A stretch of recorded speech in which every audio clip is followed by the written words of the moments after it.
আসসালামু আলাইকুম। আজকে আমরা 7.1 এর 4 নম্বর সম্পাদন নিয়ে আলোচনা করব। সম্পাদনের প্রশ্নে বলা হয়েছে সমকোণী ত্রিভুজের অতিভুজ ও অবদ্বিবাহু সমষ্টি দেওয়া আছে, ত্রিভুজটি আঁকতে হবে।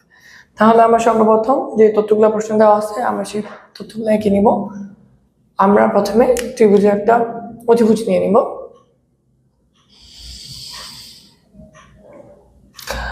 এবং আমরা অবদ্বিবাহু সমষ্টি নিব।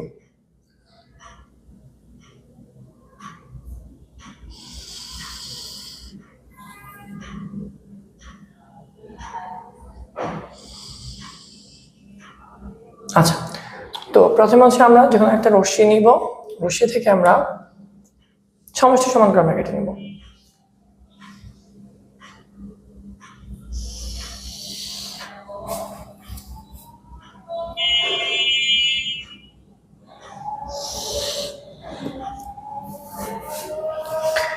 তাহলে আমাদের এখানে প্রথম কাজ হচ্ছে আমরা এই যে রশ্মি নিলাম, সেই রশ্মি থেকে আমরা যে সমষ্টিটা আমরা পাইছি প্রশ্নে, সেই সমষ্টি সমান মাপ নিয়ে আমরা কেটে নেব। তাহলে আমাদের সমষ্টি সমান মাপ আমাদের হচ্ছে এতটুকু আমরা কেটে নিলাম। তারপর আমরা এখানে একটা 45 ডিগ্রি আমরা কোণ আঁকবো, 45 ডিগ্রি। তাহলে 45 ডিগ্রি আঁকতে হলে আমরা জানি যে প্রথমে সমকোণ আঁকতে হবে, তারপর তাকে অর্ধেক করে দিতে হবে। তাহলে আমরা প্রথমে সমকোণ আঁকি ফেলি।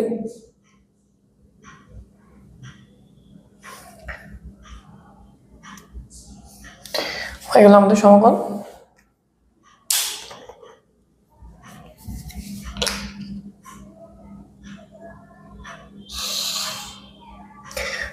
সমকোণ আঁকার পরে আমাদের যে কাজ সেটা হচ্ছে আমরা সমকোণ থেকে আমাদেরকে অর্ধেক করতে হবে।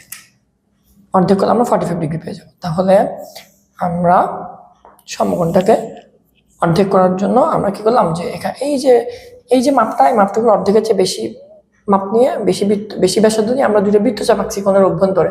সেই বৃত্তচাপগুলো যেখানে ছেদ করছে সেই বিন্দু আর এই বিন্দুকে আমরা যদি কানেক্ট করি, তাহলে সেই সমকোণটা অর্ধেক হয়ে যাবে, অর্থাৎ 45 ডিগ্রি হয়ে যাবে।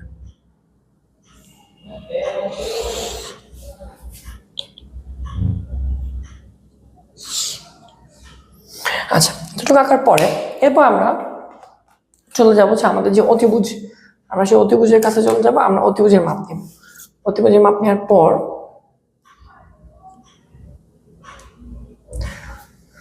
আমরা এখান থেকে একটা বৃত্তচাপ আঁকবো, যে বৃত্তচাপটা এখানে ছেদ করবে।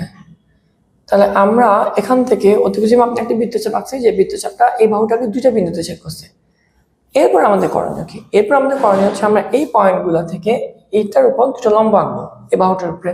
তাহলে একটা নির্দিষ্ট পয়েন্ট থেকে ভূমির উপর লম্ব আঁকার প্রসেস কি? আমরা প্রথমে ইচ্ছা মতো একটা বৃত্তচাপ আঁকবো।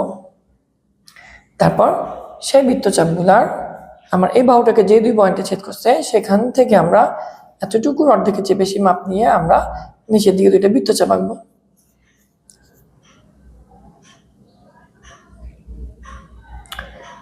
এই বৃত্তচাপগুলো যেখানে ছেদ করছে আমরা এই বিন্দু আর এই বিন্দু মিলিয়ে দিলে উপরের বিন্দুটা থেকে আমাদের এখানে লম্ব অঙ্কিত হবে। তাহলে আমরা এই বিন্দু এবং এই বিন্দুকে আমরা দাগ টেনে মিলিয়ে দিলাম। সিমিলারলি আমরা এখান থেকেও এটার উপর একটা লম্ব আঁকবো। প্রসেস সে আগেরটাই। আমরা প্রথমে এখান থেকে এখানে কাটা বসাই। আমরা ইচ্ছা মতো ভাবনি আমরা একটা বৃত্তচাপ আঁকবো। আঁকার পরে আমরা এই বৃত্তচাপটা এই বাহুটাকে যে দুটো বিন্দুতে ছেদ করছে সেখান থেকে আমরা এতটুকুর অর্ধেকের চেয়ে বেশি মাপ নিয়ে আমরা দুইটা বৃত্তচাপ আঁকবো। একটা এই বিন্দু থেকে আঁকবো, আর একটা অপর বিন্দু থেকে আমরা আঁকবো। তাহলে আমরা আমার মাপটা চেক করে নিই। মাপ ঠিক আছে।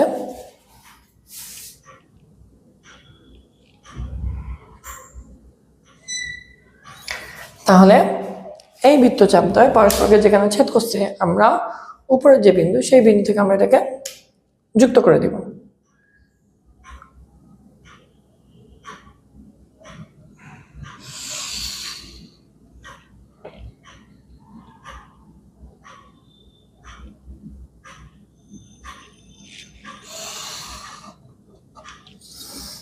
আচ্ছা, তাহলে আমাদের এরপর করা থাকে। এরপর আমরা এই বিন্দুটা আর এই বিন্দুটা মিলিয়ে দিব।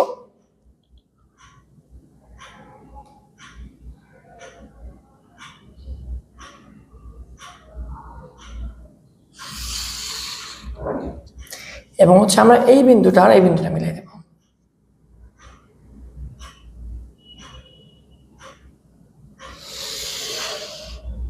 তাহলে এখানে আমাদের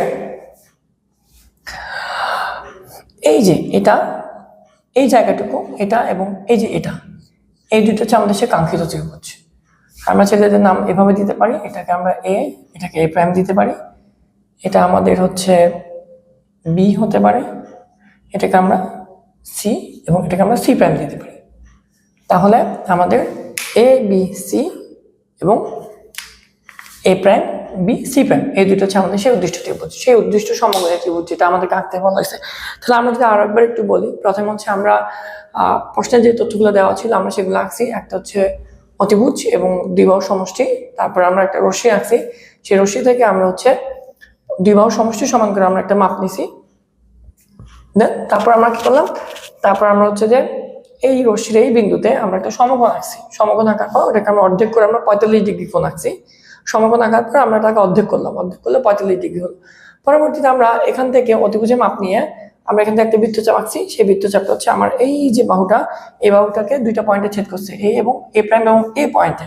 পরবর্তীতে আমরা এই বিন্দু থেকে ভূমির উপর লম্ব আঁকছি। লম্ব আঁকার প্রসেস কি, এই থেকে ইচ্ছে মতো আমরা একটা ব্যাসার্ধ আঁকছি, বৃত্তচাপ আঁকছি, যে বৃত্তচাপটা আমার এই থেকে ইচ্ছে মতো ব্যাসার্ধ নিয়ে আমরা একটা বৃত্তচাপ আঁকছি, যে বৃত্তচাপটা এই বাহুটাকে এই ভূসংলগ্ন রেখা যেটা বা যে রশ্মিটাকে দুইটা পয়েন্টে ছেদ করছে।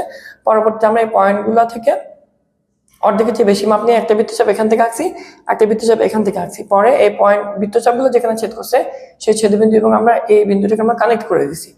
তারপর ঠিক সিমিলারলি আমরা এখান থেকে সেম প্রসেসে আমরা একটা বৃত্তচাপ আঁকলাম। এই বৃত্তচাপটা এই রশ্মিটাকে দুইটা পয়েন্টে ছেদ করছে, আমরা এই ছেদবিন্দুগুলো থেকে অর্ধেকের চেয়ে বেশি মাপ নিয়ে এখানে একটা বৃত্তচাপ আঁকছি এবং এখান থেকে আরেকটা বৃত্তচাপ আঁকছি। বৃত্তচাপগুলো যে পয়েন্টে ছেদ করছে এ প্রাইম এবং সেই বিন্দুটাকে আমরা কানেক্ট করলে এখানে একটা লম্ব পাওয়া যায়। তারপর আমরা এ এবং বি এবং এ প্রাইম এবং বি যুক্ত করছি।